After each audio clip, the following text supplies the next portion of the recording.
menerapkan dan mengevaluasi langkah-langkah strategis dalam menghadapi bisnis era baru, sehingga memungkinkan kita dapat meraih tujuan yang kita harapkan. Bersama Dr. Melissa Hendry, beliau adalah pakar strategi manajemen, dosen Magister Manajemen Universitas Widyatama Bandung, Direktur PT Stratis Manajemen Bandung, Ketua Sinergitas ABCGM Bandung, dan pengurus Kadin Bandung. Hanya di K-Light 107,1 FM.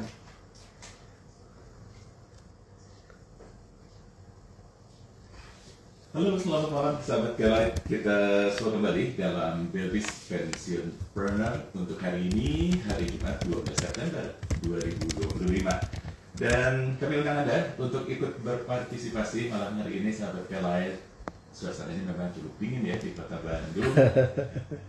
Karena dari tadi mungkin di beberapa tempat di kota Bandung tengah diguyur hujan. Dan silakan nanti bisa ikut berpartisipasi di 0812-203-1972. Dr. Melissa Hendry atau Pak Mer sudah ada bersama kita malam hari ini dalam Belbis Pensionpreneur. Halo, selamat malam Pak Mer. Malam Kang Kujang. Kabarnya kedinginan Pak? Kedinginan Kang. Saya tadi jalan Kang Kujang dari Batu Nunggal. Di Batu Nunggal tadi tuh, aduh telat nggak ya? Sana juga hujan. Masih hujan ya? Hujan juga tadi ya. Alhamdulillah sampai juga ke sini. Ya alhamdulillah sehat Kang Kujang. Walaupun harus distrap juga nih Pak. 19.30 15 menit telat gitu. Ya Kang Kujang alhamdulillah sehat. Karena nawaitunya untuk terus berbagi sama-sama sahabat Belbis ya kan. Karena saya rasa momen-momen sore habis maghrib gitu ya, maghrib perlunya kita merecharge ulang ya, nambah ilmu ya gitu kan. Dan ada insight gitu ya. Perbincangan kita malam hari ini sahabat K-Light juga bisa Anda simak melalui IG Live ya Pak. Yap, betul sekali kan. Di K-Light FM, K-Light 1071 FM, juga betul. Di IG-nya Pak Mer. Yap. Melissa Hendry. Betul sekali. Nah, menarik Kang Kujang karena bicaranya gini. Saya ditanya orang, Pak Mer, kenapa sih Bapak itu selalu concern bicara pensiun gitu? Saya bilang gitu, waduh, itu mah beda banget ya gitu. Saya bilang sejatinya kita itu kita sebagai seorang karyawan harus mempersiapkan masa pensiun lebih awal. Dan karena itu pasti terjadi ya Pak? Pasti terjadi. Kalau dulu ya? Betul, yang lebih parah, lebih ekstrim apa coba Kang Kujang sekarang? Kalau dulu orang bilang pensiun tuh kita nunggu usia 55, sekarang lebih cepat lagi bisa jadi. Karena melihat kondisi yang saat ini, saya miris Kang Kujang. Di kampus juga saya ngingetin anak didik saya sekarang gitu. Kalian tuh sadar nggak sih orang tua kalian tuh nyari duitnya nggak mudah saat ini, saya bilang gitu. Ya, siapa tahu ayah bunda kamu tuh di rumah lagi khawatir sebenarnya gitu. Kenapa mereka khawatir? Karena tidak bisa bayarin SPP gitu. Logis nggak kan? Sangat logis sekali melihat kondisi saat ini. Kemarin Kang Kujang lihat nggak gudang garam TBK dan dua saudara, betul perusahaan terbesar dan orang kaya loh gitu. Dan dua ininya kan orang terkaya, masuk terkaya di dunia juga. Di Indonesia maaf. Di Indonesia Kang Kujang. Akhirnya rontok juga gitu. Gak ada orang yang apa istilahnya yang bisa menjamin kita akan bekerja di sebuah perusahaan sampai usia 55. Itu juga sempat kaget ketika keuntungannya turun 80. Betul sekali. Sekian persen. Karena ini efek domino kan, efek domino. Kita tahu rokok itu pasti diminum oleh pekerja gitu ya. Ahli hisap. Tadi kan diminum bilang. Oh iya, dihisap ya. Nggak jadi ahli hisap. Kan mereka merokok kan ya.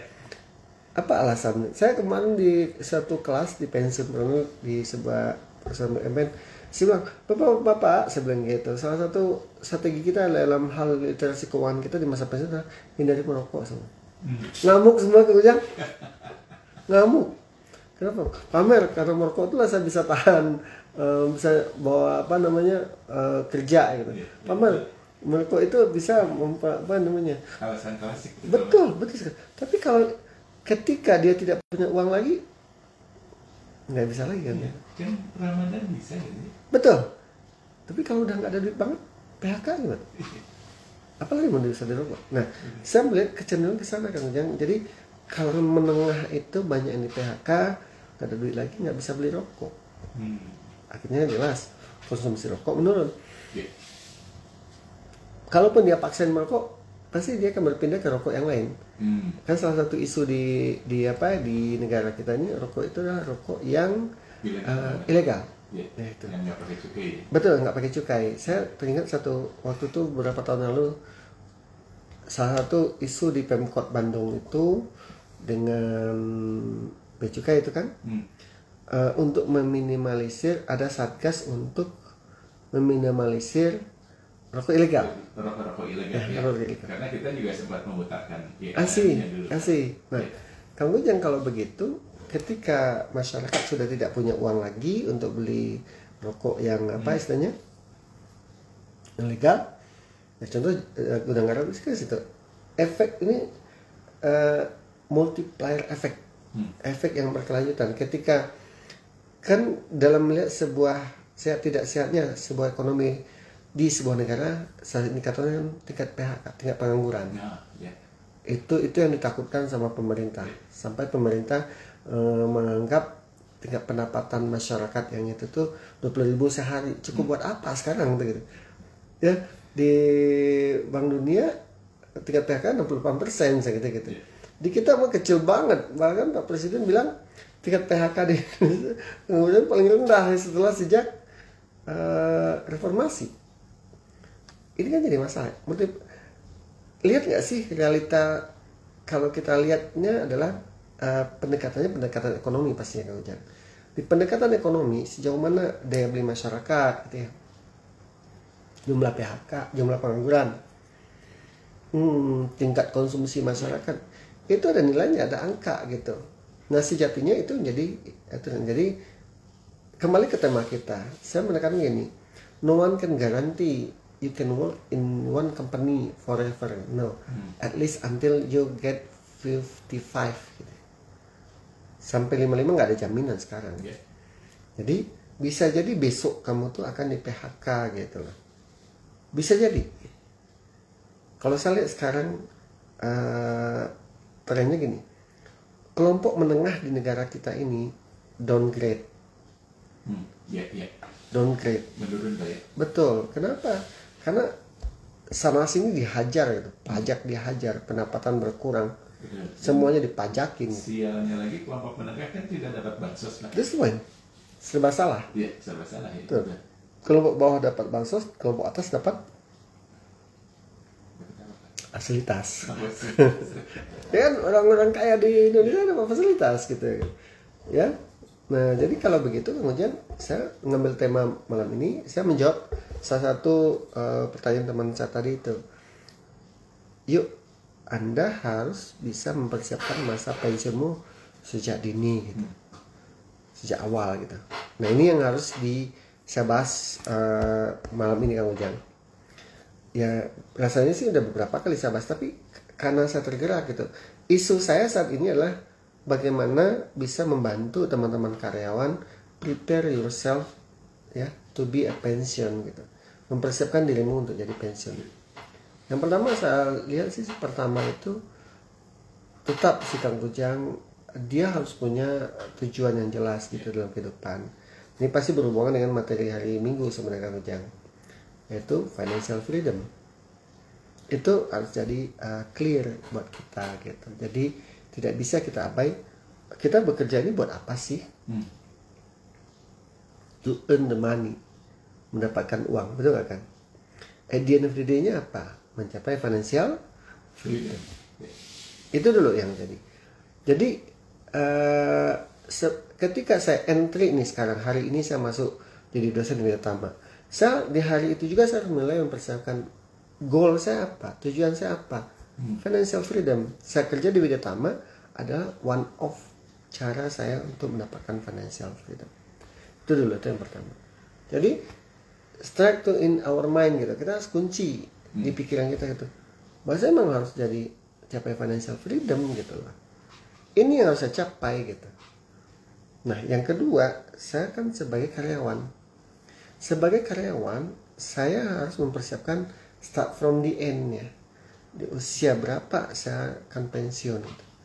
Nah, kan saya bilang kalau kami sebagai dosen, masa pensiun tuh di usia 65. Oke, 65 itu normal. Oke, kalau saya jadi guru besar 70. Bisa jadi ini emeritus gitu. Bisa jadi seumur hidup saya dosen jangan gitu. Jadi seumur hidup saya dosen gitu loh gitu. Nah, selanjutnya yang pasti Kang Ujang ada titik di mana saya akan berhenti, berpisah gitu. Itu harus ada di otak saya, harus ada di mind saya gitu. Ada kata Warren Buffett, kalau kamu selamanya di perusahaan orang, kamu hanya membesar perusahaan orang lain gitu. Tapi risiko kan? Ya itu saya bilang prinsip hidup saya tuh be number one or number two or not at all gitu. Kalau nggak nomor 1, nomor 2. Kalau nggak sama sekali. Itu yang saya supaya saya optimal pendapatan saya kerja di situ kan jangan gitu. Nah jadi ini harus ada di pikiran seorang karyawan. Endingnya kamu mau kemana sih gitu ya gitu. Endingnya mau kemana gitu. Nah jelas tadi tujuannya financial freedom. Lalu in your mind kita nggak mungkin selamanya di sini, nggak akan mungkin. Nah itu jelas banget kan. Nah kecuali perusahaannya kita beli ya Mas. Lain cerita. Tapi status juga berbeda. Nggak akan mungkin. Status pemilik bukan karyawan gitu. Nah jadi menjadi sebuah dasar. Jadi teman-teman yang berstatus karyawan saat ini, open your mind gitu. Konsep 7 habit ya. Bagi saya itu benar-benar Stephen Covey bagi saya benar-benar membuka cara berpikir saya Kang Ujang. Bagaimana itu start from the end gitu loh. Berpikirlah dari akhir gitu. Jadi kamu bayangkan di usia 55, 56 kalau saya sebagian juga udah 58 sekarang Kang Ujang. Ya. Nah, pensiun itu udah pasti. Udah pasti gitu. Nah, yang ketiga ya gitu. Kita harus benar-benar ketika ada 63 kita harus masuk ketika kita udah tahu literasi keuangan, pastikan kita nggak mungkin sumber pendapatan itu nggak boleh satu. Termasuk masa kita bekerja juga. Jadi jangan pernah hanya mengandalkan pendapatan dari satu pintu, jangan. Orang bilang kan kamu udah cukup tuh gaji dari dosen. Di mata orang mungkin jadi cukup, tapi bagi mata saya enggak gitu. Kenapa? Saya harus pendapatan itu target saya adalah 2 kali kebutuhan saya gitu, sebulan. Oke, 2 kali. Oh, kebutuhan saya misalnya 15 juta sebulan, saya harus kali 2 gitu. 30 juta. Itu kan harus dapat saya pastikan nggak mungkin dari satu sumber. Saya mencari sumber yang lain. Nah ini menjadi pertimbangan para karyawan dari awal. Nah kadang-kadang mereka itu perlu diingat, jangan sampai mengganggu pekerjaan itu kita ya. Pasti, itu udah prinsip Kang Ujang. Itu pasti jangan sampai mengganggu gitu. Sumber pendapatan itu salah satunya dengan apa coba Kang Ujang? Investasi. Ya. Betul. Investasi adalah bagaimana kita memisahkan uang dan bisa menghasilkan uang. Dan kita tidak perlu bergerak maksimal di situ. Contoh saya sebagai dosen, ya investasi saya kemana gitu. Bisa ke saham misalnya gitu. Kan saham tuh bergerak terus tuh. Oke. Nah sahamnya bisa di bursa atau di pemilikan di perusahaan di tempat lain gitu Kang Ujang. Nah itu tidak mengganggu tugas saya sebagai dosen. Itu tidak mengganggu tugas saya sebagai dosen. Kenapa? Karena uang itu bergerak sendiri gitu. Uang itu bergerak sendiri gitu. Nah, ini dalam kacamata sebagai karyawan harus ada. Contoh, saya bilang tadi, jangan pernah ada di benak kita sebagai karyawan dicukup-cukupin gitu. Kebutuhan saya 15 kali 2. Dan 15 juta, pendapatan saya harus kali 2, 30 juta. Pendapatan saya cuma 10 juta. Ya udah cukup-cukupin aja. Nggak bisa gitu. Nggak bisa. Saya bilang ini, Kang Ujang tuh kalau nabung dari uang sisa atau uang dipisahkan? Kemarin malah uang sisa. That's the point. Itu sesuatu yang tidak dipaksa kan Kang Ujang itu. Pertanyaannya kapan sisanya gitu loh. Bulan ini ada belum, itu bulan depan nyisa kan gitu. Nah jadi ada dua pendekatan di situ. Kalau kita hanya cukup-cukupin, ya sudah cukup-cukupin segitu aja gitu loh. Maka ya udah, kita nggak akan bisa nabung gitu, kita nggak bisa investasi, kita nggak punya misalnya untuk dana darurat gitu Kang Ujang gitu. Maka banyak hal yang tidak bisa kita lakukan dengan kondisi tersebut gitu. Nah sejatinya paksakan, ketika saya pengeluaran saya 15 juta kali 2 30 juta. Saya fight gaji saya cuma 10 juta, 20 juta lagi di mana gitu. Kayak itu. 20 juta lagi gimana? Nah, kalau saya bilang gini, ada sebuah konsep yang menarik buat saya ketika orang pernah pikir orang kaya, hidup itu adalah perjuangan gitu. Untuk menjadi orang kaya di masa pensiun, kita tuh harus berjuang gitu. Sejak kita masih aktif bekerja. Gak ada ceritanya kita ongkang-ongkang kaki kan gitu. Ada sebuah buku menarik buat saya gini Kang Ujang. Buku tuh lupa, Coffee Latte judulnya kalau salah. Latte. Dari luar bukunya cerita gini, ada seorang karyawan, dia tuh menuju ke kantornya lewat coffee shop. Setiap pagi dia ke pasar berapa dolar gitu, ya, tiap hari gitu, minum kopi gitu. Nah lalu ketemulah sama bosnya gitu. Kenapa ya saya nggak bisa kaya-kaya kata gitu. Kenapa saya nggak bisa kaya-kaya? Lalu bosnya bilang, karena kamu setiap hari kamu nggak aware dengan pengeluaran kecil kamu tapi rutin gitu. Itu menarik banget buat saya cerita itu gitu. Jadi dia minum kopi, awalnya $10 misalnya itu. Sekarang $160.000. Betul nggak kan? $10. Keluar kopi $10 tiap hari gitu. Nah kan kalau dalam orang investasi itu kan memutar uang gitu. Efek compounding namanya. Efek compounding itu ketika kita misalnya di bank, tapi saya tidak, ya mohon maaf, setiap berbeda keyakinan sebenarnya gitu ya. Misalnya contohnya sederhana di bank gitu, dia kan uangnya menggulung uang gitu. Nah, coba kalau sehari itu dia kalau begitu berapa dia keluarin uang? $360 kan gitu. Sebulan kalau tiap hari dia minum kopi.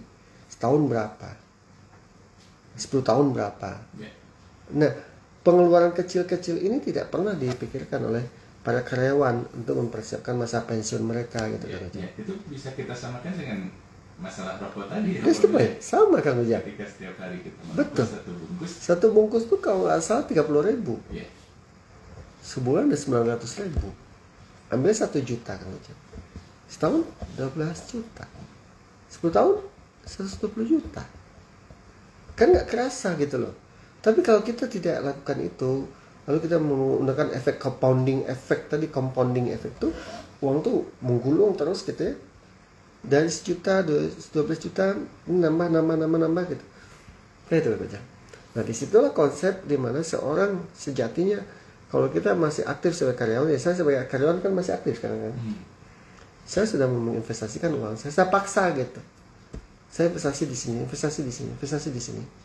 Kalau enggak di masa tua saya nanti pensiun, saya nggak punya uang. This our biggest mistake. Itulah kesalahan terbesar kita. Ketika kita pegang uang, kita tidak pernah mengelolanya, kita tidak pernah menginvestasikannya, kita tidak pernah memainkannya gitu. Bukan untuk berjudi, agar dia menggulung uang. Nah, kalau begitu, di tahap ketiga tadi, seorang karyawan, dia sudah menghitung tuh Kang Ujang, di usia 65, kalau saya di usia 55 dia pensiun, berapa uang yang dia miliki di situ gitu. Menarik pertanyaan Kang Ujang, gimana Pak? Asal tidak mau, itu wajib. Saya ngajar di dia taman, tapi saya investasi saham kan nggak nganggu. Saya sebagai dosen, gitu. Saya ngajar di luar misalnya gitu. Saya bilang asal tidak mengganggu jadwal saya ngajar. Dan itu tanggung jawab moral saya, tanggung jawab ini saya ke mahasiswa saya, bukan ke perguruan tinggi tapi ke mahasiswa saya. Nah dari sanalah Kang Ujang sejatinya semakin membuka mata kita sebagai karyawan sebenarnya. Jangan nunggu usia 55 dulu baru persiapan pensiun. Jangan. Kalau usiamu sekarang masih 30, siapkan masa pensiunmu itu gitu. Dengan cara berinvestasi. Semakin panjang semakin bagus sebetulnya. Bagus sekali. Ya saya bilang nyesel Kang Ujang. Kalau saya anggap Kang Ujang, waktu pertama kali saya kerja itu tahun 2001. Gaji saya alhamdulillah. Kalau saya pisahkan 500.000 aja sebulan. Ya, bisa jadi tahun pertama baru dapat 6 juta. Tahun kedua naik di 700.000. Ya, dapat 7 juta, ada 13 juta. Tapi kan dalam itu saya masukkan ke saham misalnya gitu ya. Saya pegang saham apa coba? Saham Telkom aja misalnya itu. Berapa tuh gulungnya gitu. Terus saya beli ke emas. Emas tahun 2001 berapa sih gram?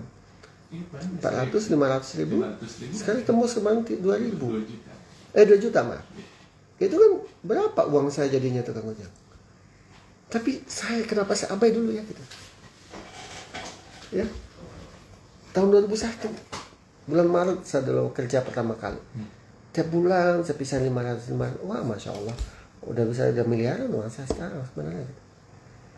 Dan ini hasil efek compounding efek tadi gitu. Tapi kan nggak saya lakukan Kang Ujang. Baru berapa tahun terakhir ini yang saya lakukan. Ya untungnya saya kebantu. Kebantunya usia pensiun saya diperpanjang. Usia pensiun saya diperpanjang dari usia 55 ke 65 kan 10 tahun kan gitu loh. Gitu. Nah, jadi sahabat-sahabat sekalian ya, teman-teman yang masih aktif sebagai karyawan, remind lah dirimu sendiri saat ini gitu.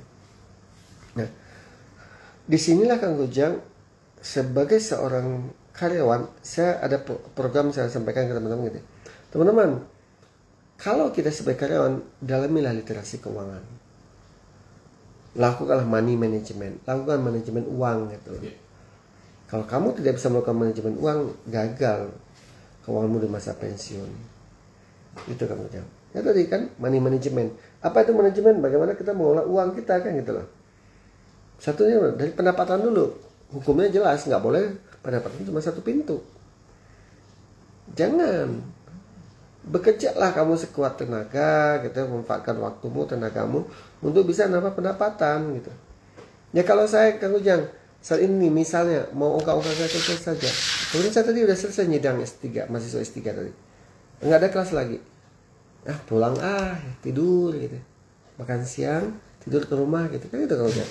Tapi nggak salah lakukan. Saya kerja lega gitu. Saya ketemu klien di luar gitu. Nah, maghrib pengen di rumah ya. Saya pengen main aja di rumah, makan di rumah, apalagi tidur gitu. Tapi nggak saya lakukan di situ gitu. Karena saya tahu kebutuhan saya itu pendapatan saya itu harus 2 kali kebutuhan saya. Itu money management ya. Jadi tidak berhenti. Kan saya tidak mau ke kampus. Kewajiban saya selesai di kampus, maka saya akan utamakan lagi. Saya harus dapat uang lagi gitu. Jadi berimbang tuh, saya sebagai karyawan, saya juga dapatin uang. Yang ketiga, yang keempat, ketika ada itu, di money management lagi, saya harus mengontrol ke pengeluaran saya gitu. Salah satu kelemahan orang kita adalah dia konsumtif, dia FOMO. Jadi seorang karyawan itu dia harus benar-benar menguasai keuangan dia untuk mempersiapkan masa pensiun. Kayak gitu Kang Ujang. Jadi berhematlah. Saya bilang tadi, satu hukumnya mau jadi orang kaya di masa pensiun tuh harus berjuang. Harus berjuang. Waktu kita masih aktif tuh kita harus berjuang gitu lah. Jangan sampai kita nggak berjuang. Yang kedua nggak kalah penting adalah ketika kita ingin menjadi orang kaya di masa pensiun, kita harus berdamai sama diri kita gitu. Tunda kesenangan. Tunda kesenangan. Sahabat-sahabat, mana sahabat-sahabat dapat gaji kemarin? Ketika gaji 5 juta, pakai motor, ya, HP biasa aja, bahkan masih bisa nabung. Bisa nabung. 10%, anggaplah 200.000. Saya 5 juta, 500.000 misalnya. Tapi ketika gaji naik jadi 10 juta, Kang Ujang, nggak bisa nabung. Nggak bisa nabung. Dia malah kenapa gaya hidupnya naik gitu, pakai motornya diganti misalnya motor yang lebih high gitu ya kan, kredit. Oke, ganti HP, pay later. Apalagi Kang? Kebiasaan makan. Dulu makannya di warteg, sekarang makan di kafe. Kenapa kamu pindah ke kafe? Ya, orang kan terus naik jabatan gitu. Tapi kan di sini cuma 10 juta. Tapi 75% uangnya itu dipakai untuk bayar cicilan. Gaji naik 100%, pengeluaran naik 200%. Nah, kayak itu banyak banget Kang Ujang. Ada sebuah film, mungkin Kang Ujang lihat nggak? Ada di TikTok tuh. Saya suka TikTok tuh karena banyak pelajaran sambil. Perbandingan antara orang gaji 2 juta dengan 8 juta. Pernah nonton nggak? Oh iya. Iya, itu. Tok. Temannya di dalam tuh gaji 2 juta ya. Dia pertama beli sepatu kan ya gitu. Beli sepatu. Kamu gaji berapa? 2 juta, saya 8 juta beli sepatu. Bulan kedua apa ya, dia beli apa? Motor kalau nggak salah. Apa gitu ya. Terus bulan ketiga beli lagi gitu kan. Bulan keempat apa coba? Kamu pakai sepatu saya enggak gitu. Minjam sepatu saya, mau pinjam aja sepatu saya gitu. Enggak kata teman. Terus kamu minjam motor saya enggak? Enggak kata teman gitu. Terus kamu pakai ini? Enggak kata gitu. Kenapa enggak gitu? Ya enggak mau saya katanya gitu. Terus endingnya boleh enggak pinjam uang kamu gitu. Ya kan gitu. Dia nanya, kenapa kamu beli itu? Status saya. Terus gimana caranya? Kredit katanya gitu. Teringat jadi kata-kata Warren Buffett, Kang Ujang, if you buy something that you don't need, ketika kamu membeli sesuatu barang yang tidak kamu butuhkan, maka siap-siap aja lah kamu akan kehilangan barang yang kamu butuhkan. Ya akhirnya gitu Kang Ujang. Nah bagi saya sama-sama, yuk untuk pengeluaran kamu fokuslah ke kebutuhan. Fokuslah ke kebutuhan. Tanya diri. Bahkan kalau orang-orang financial literacy itu bilang gini, kalau kamu mau beli sesuatu, kamu harus siapin 5-10 kali uang itu harus ada. Artinya apa? Ketika dia masih dalam hal menata masa pensiun, dia harus berhemat nggak Kang? Berhemat. Kan gitu. Kang Ujang mau beli HP baru, HP-nya harga 10 juta. Nah, hukumnya tadi, Kang Ujang kalau mau beli itu harus dapat 100 juta uang dari rekening Kang Ujang. Lebih ekstrim kan? Akhirnya nggak jadi beli ya. Jadi ketika saya mau beli iPhone, misalnya iPhone 15, 23 juta atau 25 juta, saya harus ada punya uang berapa? 250 juta. Mikir gitu lah. Ini sejatinya pola pikir yang dimiliki oleh karyawan, Kang Ujang berhemat gitu. Ada teman, dia tuh apa Kang Ujang? Punten, menarik bagi cerita saya. Dia suami istri, dia sampai kalau makan tuh dibawa dari rumah, itu bubur, kuning gitu ya, bagi 2 gitu, kan pagi sama siang dia itu. Nah, tapi uang gaji dia beli apartemen gitu. Apartemen tuh dia beli 2 apartemen, lalu dia sewakan gitu. Tapi perjuangan dia sampai dia bekal gitu dari rumah Kang Ujang, bagi saya luar biasa gitu loh. Bagi saya sungguh luar biasa, karena dia berani menunda kesenangan gitu. Dan karyawan harus melakukan itu bagi saya. Dia tunda kesenangan dia dan dia akan nikmati ketika dia masa pensiun. Nah, sahabat-sahabat sekalian, ini adalah upaya teman-teman untuk masukin masa pensiun. Nah, pendapatan udah dinaikin, pengeluaran diatur, barulah setelah itu paksakan diri kita untuk satu apa? Siapkan dana darurat, Kang Ujang. Contoh sekarang, no one kan garanti, nggak ada yang bisa jamin Kang Ujang. Saya akan bisa selamanya di data sampai usia 60. Nggak ada jaminan sekarang. Saya teringat sebuah quote. Who is your boss? Your boss is your customer, kata kita. Why? He or she gives you your salary. Besides that, he or she can fire you. By what? Dengan cara apa? Dia pindah ke pesaing gitu. perusahaannya baik-baik saja. Betul. Ekonomi juga baik-baik saja. Kita sakit gitu ya Bang. Sebenarnya banyak faktor yang membuat kita bisa pensiun. Bisa faktor internal, bisa faktor eksternal. Dari perusahaan itu kan? Ya.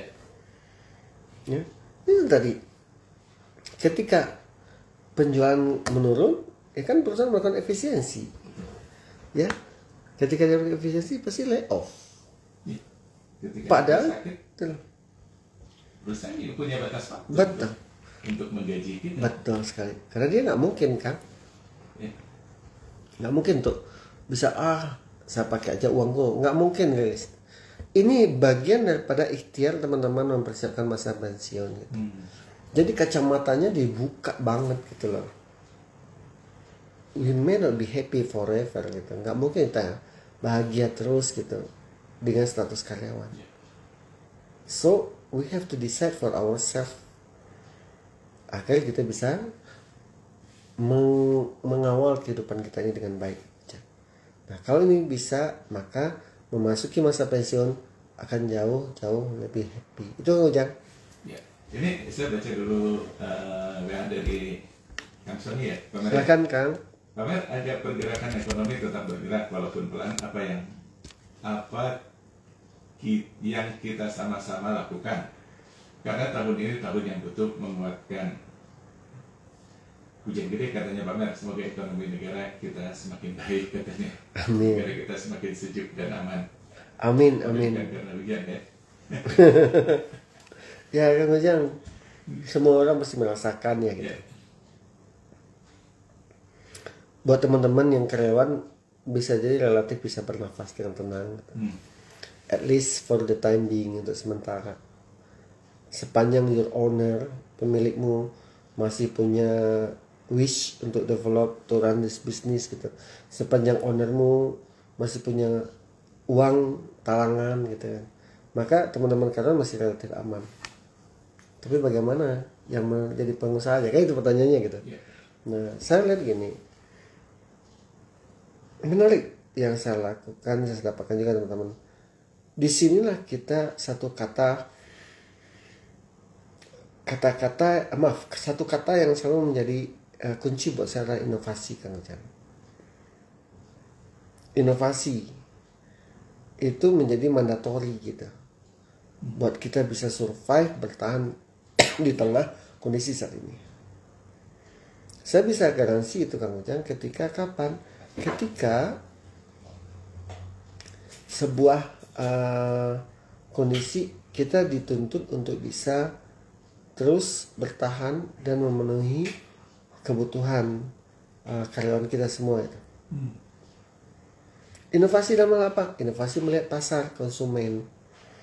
Saya lakukan itu untuk mendapatkan konsumen ini. Saya benar-benar melakukan riset dulu. Apa sih kondisi, siapa konsumen yang bisa? Kenapa? Ya bersyukurlah kalau bisnisnya berhubungan dengan basic need, pangan. Orang tidak akan pernah berhenti. Ada gak sih Kang Ujang orang berhenti makan? Mati. Tapi dalam kehidupan kan enggak gitu. Enggak Kang Ujang. Nah, lalu ini menjadi dasar buat kita melakukan ide, ya, ide kreatif, inovatif. Oh, bagaimana bisnisnya itu yang benar-benar bisa diterima pasar, harganya bersaing. Itu kan harus kita berpikir. Masih ada ceruk pasar yang bisa kita ambil. Oke? Masih ada. Nah, jadi kalau begitu kita benar-benar harus berinovasi dalam hal apa, melihat pasar gitu. Lalu inovasi di produk kita. Pernah saya bahas ini. Salah satu hukum buat pensiunpreneur adalah knowing your business.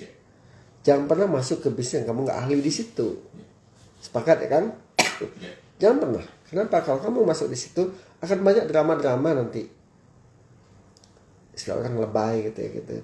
Yang bisa membuat bisnis itu crowded gitu. Nah, inovasi di produk harus kita lakukan. Ya. Inovasi di mana? Inovasi di keuangan. inovasi di SDM, inovasi di marketing. Nah, ini akan bisa menjawab pertanyaan saya akan barusan. Kang siapa? Kang Sony. Kang Sony. Itu bisa menjawab pertanyaan Kang Sony tadi gitu. Ketika itu bisa kita lakukan, maka banyak inovasi hal baru yang bisa kita mendapatkan konsumen baru, menggrab konsumen lama, menawarkan produk-produk baru. Ini yang akan menjadi apa istilahnya, bagian yang orang bisa tidak dapat tapi kita bisa dapatkan. Jadi ada ceruk pasar. Nah, ceruk pasar inilah yang harus kita gali, Kang Ujang, yang harus kita cari terus, sehingga itu bisa membuat yang namanya perusahaan kita bertahan di tengah kondisi yang tidak baik-baik saja kayak gini.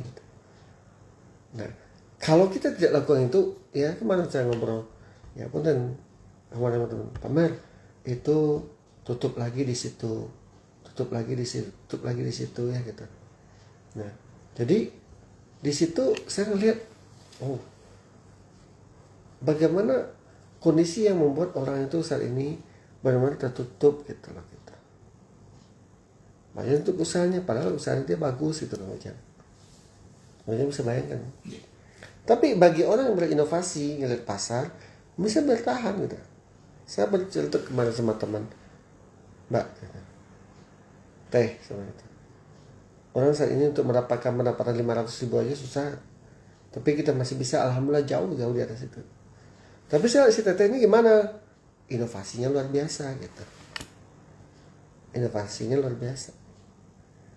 Nah, jadi kalau begitu, inovasi menjadi salah satu jawaban atas kondisi yang penjualan lemah, daya beli masyarakat turun dan sebagainya.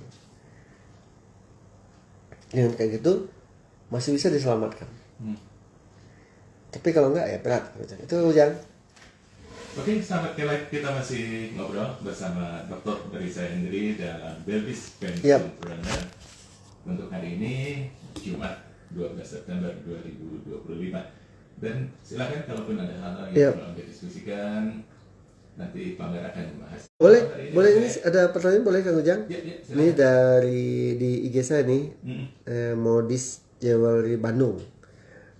Assalamualaikum Pak. Waalaikumsalam. Izin tanya, gimana ya Pak menghadapi orang yang nyinyir pas kita berusaha hemat? Katanya pelit sama irit beda tipis. Atau nikmatin aja hidup yang hanya sekali. Ladang iman kita jadi turun naik Pak. Nuhun pamer. Teteh, salah satu ciri orang miskin, pola pikir orang miskin atau dia miskin adalah dia itu, Pak istilahnya gitu, apa ya, nggak mau belajar hakikat dari uang gitu. Hemat dan pelit itu berbeda gitu. Kalau pelit dia punya uang tapi dia nggak mau ngeluarin tanpa tujuan tertentu. Kalau hemat dia punya uang ya, tapi dia tidak mau keluarkan, dia hanya ngeluarin sesuai kebutuhan dia aja. Karena dia punya tujuan tertentu gitu. Saya berhemat nih Kang Ujang hari ini misalnya. Saya punya tujuan karena anak saya kuliah dan anak saya SMA mau kuliah juga 2 tahun lagi. Duit ada, tapi saya nggak jor-joran gitu. Saya simpan itu, saya investasikan itu untuk anak saya kuliah gitu. Nah lalu gimana? Pamer kok? Ya sindiran paling kan pernah dulu Kang Ujang. Pamer itu ya gitu. Doktor, uangnya ada, mobilnya nggak ganti-ganti gitu. Ada kan? Pamer itu ya, dokter ngajar sana sini, HP-nya HP Samsung aja. Kenapa nggak iPhone? Pelit ya, dasar padang gitu. Saya bilang gini Kang Ujang, saya nggak mau kejebak dengan pola pikir orang miskin gitu. Kalau orang miskin tuh cenderung arogan. Gaji 5 juta, kebutuhan tadi kata Kang Ujang 10 juta, 200% kan? Gitu. 100% ya, 100%. Bahkan bisa jadi sampai 300%. 20 juta sekali itu. Saya nggak mau kejebak. Saya dari awal saya bilang lagi, saya maunya punya pola pikir orang kaya dalam kelola uang. Kalau pola pikir orang kaya, dia dapat duit 80% dipakai untuk investasi. Meskipun teorinya cukup 30%. Tapi dia benar-benar menginvestasikan uang itu gitu. Kan saya bilang itu, investasi itu seperti kita menanam pohon. Nah, kita tanam pohon itu, kapan kita mau makan? Jangan pohonnya dipotong, jangan. Buahnya gitu ya. Buahnya yang kita makan itu, hasil investasi itu yang kita makan. Nah, tapi kan untuk bertahan sampai pohon ini berbuah, maka saya harus tahan. Hematlah saya kan jangan gitu. Ya, daripada waktu saya ini, daripada saya harus beli mobil Kang Ujang, bisa aku beli. Tapi saya mikir gini, setiap mobil yang keluar dari showroom jadi mobil bekas gitu loh. Dan mobil itu bukan aset buat saya, masih berstatus liability. Kenapa di situ saya harus bayarin pajak setahun, saya harus bayarin bensinnya, kan banyak kan, maintenance-nya belum ya. Jadi jangan dianggap kita punya mobil tuh uang cukup, nggak bisa gitu. Minimal 2 kali kita harus punya uang itu gitu untuk maintenance-nya. Kemudian berasuransinya, kalau kita mau kita nggak pakai asuransi gimana? Kemarin aja teman anak saya di kampus hilang motornya. Motornya harga 30 jutaan gitu, kebayang lah mereknya apa ya gitu. Saya bilang, di asuransi kan enggak, yang sumpah salam sama itu. Padahal asuransinya beli berapa? 400.000 setahun. Tapi kan untuk bayar asuransi, polis asuransi kan butuh uang. Itu kan aja. Jadi mending saya nggak beli mobil gitu loh. Mobil saya yang ada aja masih layak kok, enak kok saya bawa mobilnya gitu. Dan saya nggak gengsi gitu loh. Kenapa? Karena saya memaksakan diri saya untuk punya pola pikir orang kaya dalam hal kelola uang, bukan orang miskin gitu. Nah kalau begitu Teteh, bagi saya Teh don't care gitu aja Teh bilang. I don't care, saya nggak peduli gitu. Itu Teteh jangan sampai kejebak dengan FOPO, fear or other people opinion. Ya, nggak enakan gitu loh, dibilangin orang gitu loh. Ya sudah, bagi saya itu aja lah gitu. Dan ketika kita susah, kan kita nggak bisa nggak ada Kang Ujang. Betul, dia malah ketawa kita susah gitu. Betul, malah dia ketawa, hore, tepuk tangan dia kalau kita tuh bermasalah. Nah, bagi saya Kang Ujang kembali ke cerita tadi gitu, bahwa jangan sampai lah teman-teman, kan ketika kita berstatus karyawan tuh godaannya banyak banget. Betul. FOPO tuh pasti ada. Betul. Ketika yang di samping meja kita handphonenya jauh lebih bagus. Panas gitu. Tuh. Jadi bagi saya tuh jadi penting banget gitu. Jadi Teteh keep in your mind Teh, masukin ke alam pikiran Teteh. Hidup ini punya saya gitu. Saya nggak tergantung sama kamu. Ketika saya dulu hidup saya susah, nggak ada yang mau mendekat ke Kang Ujang, nggak ada yang mau bantu gitu loh gitu. Tapi ketika udah ada uang, ada awe yang datang gitu. Ya, tapi bagi saya I don't care. Kalau saya dibilang pelit ya silahkan aja, karena saya nggak minta duit sama kamu sama gitu. Saya bilang saya ngumpulin duit untuk anak saya kuliah. Satu yang kuliah di ITB itu saya nganggarin 200 juta Kang Ujang. Yang satu yang sekecil pengen kuliah di kedokteran, 300 sampai 500 juta harus saya siapin nggak kan? Iya. Terus kalau saya nggak berhemat gimana? Saya bilang kan hidup saya cuma sekali gitu loh. Ya.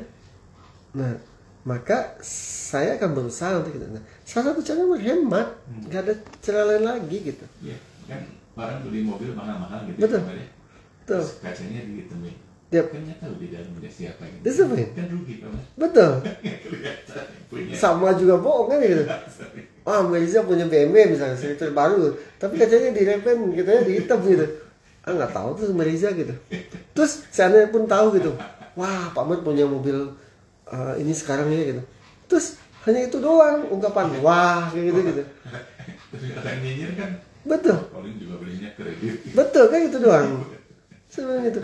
Mending saya pakai mobil biasa, saya tuh utang gitu Kang Ujang. Saya nggak perlu mikirin cicilan tiap bulan ya gitu. Saya beli Mercy bisa Kang Ujang gitu. Tapi kan nggak buat apa buat saya gitu. Kenapa? Jadi saya bilang itu. cukup orang, wah Pak Mar beli mobil baru ya. Kan orang miskin dia cenderung senang kalau dipuji gitu. Terus saya bilang, mobil yang saya punya itu udah cukup Kang Ujang. Saya nggak ngutang, nggak kredit gitu. Nyampe juga gitu, nggak mogok gitu. Itu saya bilang, bener kan, itu udah banyak yang ngomong saya. Pak Dokter ya, mobilnya terganti-ganti gitu. Saya bilang enggak lah. Saya lagi fokus menabung berinvestasi untuk dua anak saya. Kalau dia selesai kuliah di ITB 4 tahun, dia kerja, udah selesai tugas saya kan. Yang kecil masuk kedokteran, selesai, mau spesialis itu uang dia lah nanti lah, nggak perlu ke saya gitu. Tapi yang pasti buat saya harus berhemat gitu. Jadi kata kuncinya adalah berhemat itu kita kita nggak beli segala sesuatu, nyimpen uang untuk tujuan tertentu lah. Ya, kalau pelit dia punya uang, penting dia nggak mau ngeluarin aja. Gitu. Saya ada jalan-jalan ada, tapi harus ada anggaran dulu gitu. Saya makan di luar ada gitu, tapi anggaran gitu aja. Itu yang saya ini gitu. Insya Allah prediksi orang ke saya tuh, karena saya orang Padang gitu di Mempel itu bisa terkikis sendiri gitu. Karena sikap saya tidak pelit ke orang lain, tapi memang saya sih berhemat sayanya gitu. Ini satu lagi boleh Kang Ujang? Ya, ini Teh Zasmin ya. Alhamdulillah Pak Mer semenjak ngikuti kelas di Kelight tiap minggunya jadi melek soal literasi keuangan. Alhamdulillah tahun ini anak masuk FK Unpad hasil investasi dan puasa dari hal yang konsumtif. Ore selamat ya Teh gitu. Selamat gitu. Tuh, Teteh kebayang tuh. Bukan anak saya juga bisa nyusul anak Teteh ya di FK 4 ya. Tuh. Nah, artinya apa? Dari hasil investasi dan puasa dari hal yang konsumtif. Ya. Saya bilang tadi, disinilah kuncinya kan, bahwa untuk mengamankan kehidupan kita di masa pensiun itu kita harus jadi seorang pejuang, kita harus jadi the fighters gitu. Lalu yang kedua, kita harus bisa menunda kesenangan. Kalau bahasa Teteh tadi apa? Puasa dari hal yang konsumtif gitu. Tapi yang pasti tunda kesenangan gitu loh. Ya. Tundalah di kesenangan. Saya bilang tadi, usahakan kita boleh menikmati itu ketika dan sudah berhasil. Itu kan tidak harus selalu dihubungkan dengan masalah uang ya. That's the point. Kita bisa mencari kesenangan lain. Bisa. Cuman kan orang sukanya yang bypass. Ya, dapat lihat padahal impulsif buying. Betul. Nah, sejatinya hal-hal ini jangan dilakukan oleh konsumtif, ini jangan dilakukan oleh karyawan untuk mempersiapkan dia masa pensiun. Nah, yang menarik Kang Ujang, setelah dana darurat disimpan, tabungan disimpan, nah paling kunci buat karyawan itu adalah investasi. Ya, buat karyawan itu bagi saya kalau boleh bilang mandatory, sifatnya wajib, no toleransi. Jangan ada toleransi di situ. Yang pasti saya wajib berinvestasi. Nah, tinggal tuh pola pikirnya. Jadi pisahin tuh gaji saya, misal gaji saya 4 juta, 5 juta. Pisahkan dulu, paksakan diri. Dan instrumen investasi kan sekarang sangat banyak. Sangat banyak. Dengan nilai yang betul. rendah. Rendah banget. Pakai aplikasi bisa beli saham. 100.000. Betul. Sebelum tadi kan compound effect itu luar biasa sebenarnya. Ya, compound effect itu bisa kita lakukan not only based on we are saving di bank, tidak. Nah, contoh saya investasi ke Akang, dapat bagi hasilnya misalnya 10% sebulan gitu. Saya tanam uang ke Akang 200 juta. 10% bagi hasil ya. Saya udah dapat 10% 20 juta. Inilah yang dasarnya buat kita saat ini bagaimana mendorong setiap orang tuh untuk investasi gitu. Itu yang saya rasakan Kang Ujang, dulu saya tidak diajarkan hal ini. Tapi saat ini saya mendorong. Tadi 2 seminggu ini saya bikin mahasiswa saya nangis Kang Ujang. Saya bilang, masuk pertama kali saya datang, kamu what is kamu harus bisa memilih gitu. Bahwa manusia itu punya pilihan dua. Kalau nggak jadi orang miskin, menjadi orang kaya. Saya tanya, tujuan kamu kemana? Orang kaya Pamer. Tapi percaya nggak kamu? Kebanyakan dari kamu tuh milih jadi orang miskin. Kaget mereka. Kok Pamer tahu? Sama yang gitu. Saya menyadarkan mereka itu, anak-anak saya tuh di S1, S2 itu Kang Ujang. Saya buka dulu pikiran mereka gitu. Why gitu kamu kuliah? Why kamu kerja? Why kamu punya usaha? Endingnya adalah financial freedom sama gitu.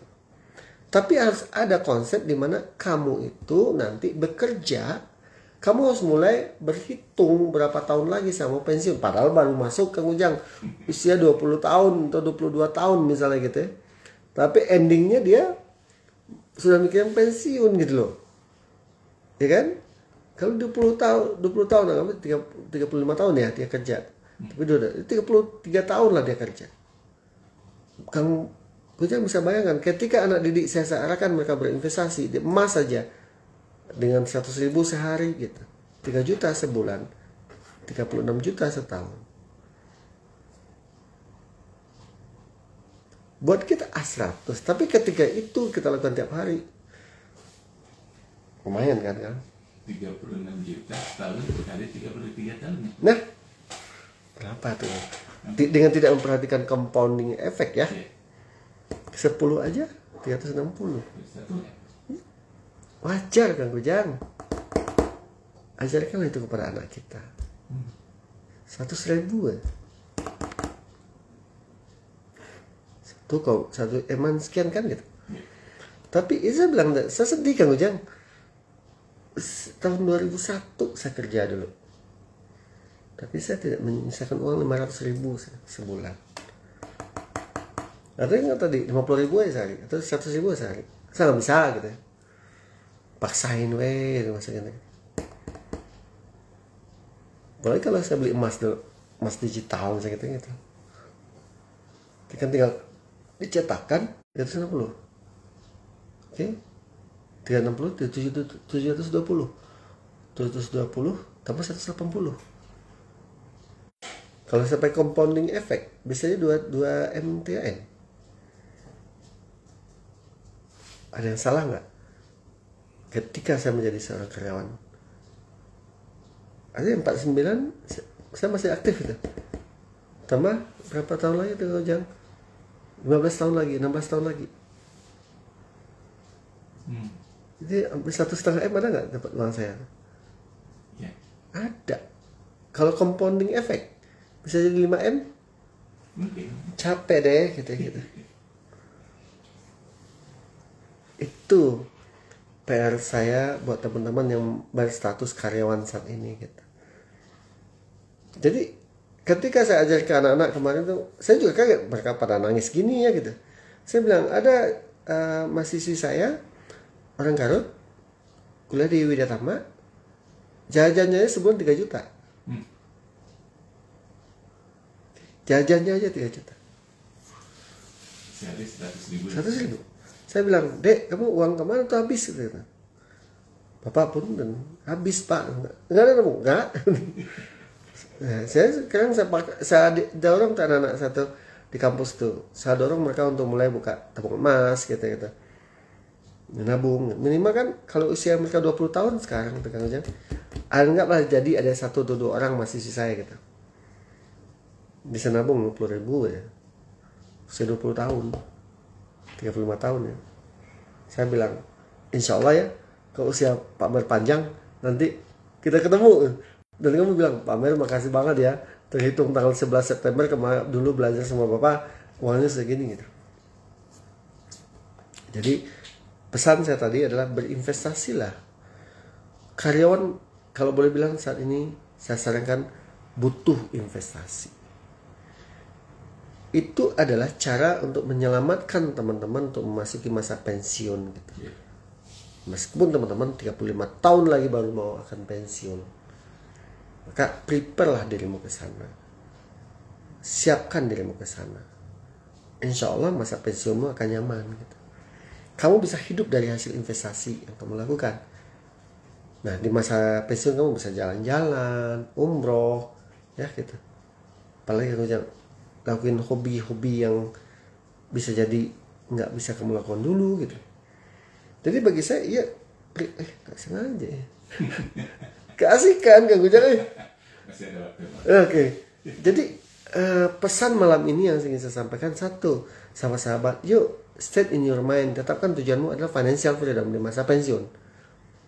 Oke, itu perlu. Yang kedua, pastikan di masa pensiun kamu itu ya, kamu tuh bener-bener di usia 55 tuh udah atau 57, 58 tuh bener itu adalah masa kamu pisah dengan perusahaan kamu bekerja. Jadi jangan lagi anggap oh saya akan selamanya di perusahaan ini. Jangan. Itu kesalahan mendasar yang kamu lakukan. Nah, yang ketiga, lakukan money management. Lakukan manajemen uang gitu. Dan di manajemen uang ini yang harus kamu lakukan apa? Pastikan bahwa sumber pendapatan kamu masa pensiun jangan cuma dari gaji doang gitu. Ya. Jangan dari gaji doang. Memang kalau kita kerja terbaik, saya bilang tetap pada prinsipnya be number one or number two ya. Jadi yang terbaik ya. Kamu naik karir, naik bonus dan semacamnya itu Kang Ujang itu. Tapi yakinkan diri kamu bahwa itu tidak boleh hanya the only one. Satu-satunya nggak boleh. Nah konsekuensinya apa gitu?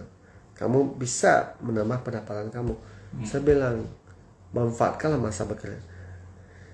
Kerja di Widyatama bagi saya luar biasa. Saya senang banget kerja di Widyatama. Kenapa? Widyatama tuh memberikan ruang buat saya untuk self development saya luar biasa. Itu yang saya admire lah. Ya. Saya sangat mengagumi Widyatama. Kenapa?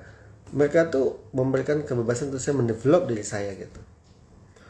Nah lalu yang kedua atulah kebutuhan. Ya jangan ikutin keinginan. Fokuslah ke kebutuhan, jangan keinginan. Apalagi ngikutin omongan orang lain. That's the point. Apalagi FOPO tadi gitu, jangan. Nah selanjutnya mulailah menyiapkan dana darurat gitu. Suka tidak suka, sebagai seorang karyawan kita harus menyiapkan dana darurat. Dana darurat itu minimal 10 juta gitu. Udah punya belum? Ya. Saya gini, target saya gini. Capailah 1 juta pertama kamu. Capailah 10 juta pertama kamu. Capailah 100 juta pertama kamu. Sampailah 1 miliar pertama kamu. Capailah 100 miliar pertama kamu. Itu harus ada gitu lah. Nah, jadi dana darurat juga harus disiapin. Masalahnya tabungan, terakhir investasi. Jadi simpulannya adalah sahabat-sahabat, kalau kamu pengen bahagia di masa pensiun, mulailah berinvestasi. Bisa dalam bentuk apa? Bisa bentuk emas dulu, saham, reksadana, obligasi gitu. Pilihan itu banyak ya? Banyak banget. Banyak banget. Ya kalau saudara punya bisnis dan manajemennya udah divalidasi bagus, ya udah. Kita bisa invest di sana. Betul kalau bisa lebih gede malah ya gitu, bisa di 5% sebulan kan bagus tuh. 1 juta, 5 juta tiap bulan. Tambah lagi 10 juta. Dan berapa? 20 juta sebulan. Kayak gitu tuh.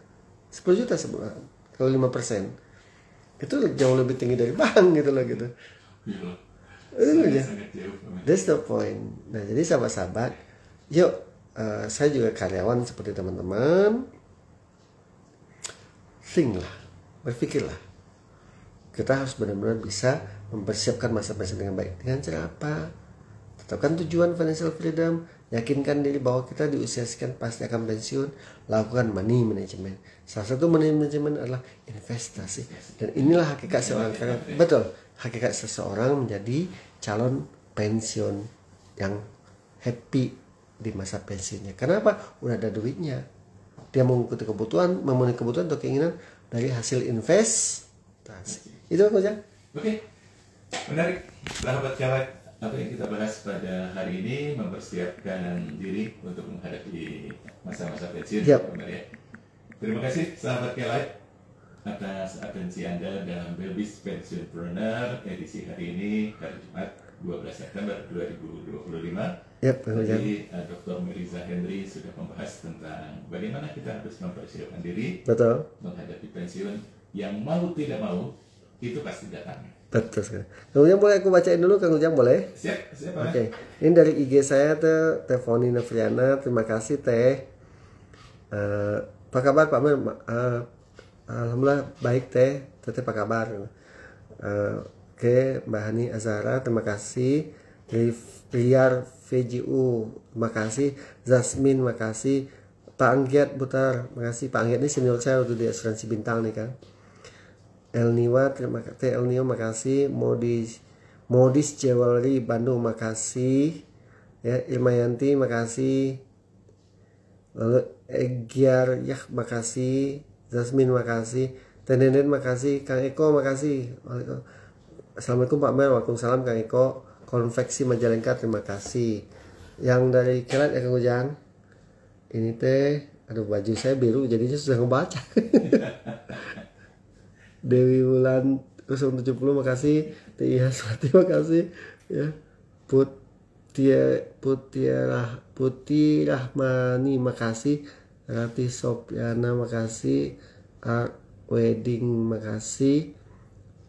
Anon Imus 883, makasih. Nggak kebaca mas saya Kang Ujang. Rina Kustina 71, makasih. Umur 2768, makasih. Edith Suzan, makasih. Yumiko Japanis 13, makasih. Terima kasih sahabat-sahabat ya, ini malam kerja. Ada spesial mengunjungi Teh Putih, Pak Mas. Siapa? Sempat siaran dulu di Teh Putih. Oh, Teh Putih. Oh iya. Salam Teteh. Sempat siaran juga di Kelet. Wow. Oke, ada Kang Ujang. Kita harus sudahi sahabat Kelet perbincangan kita dalam Berbis Pensionpreneur edisi Jumat malam 12 September 2025.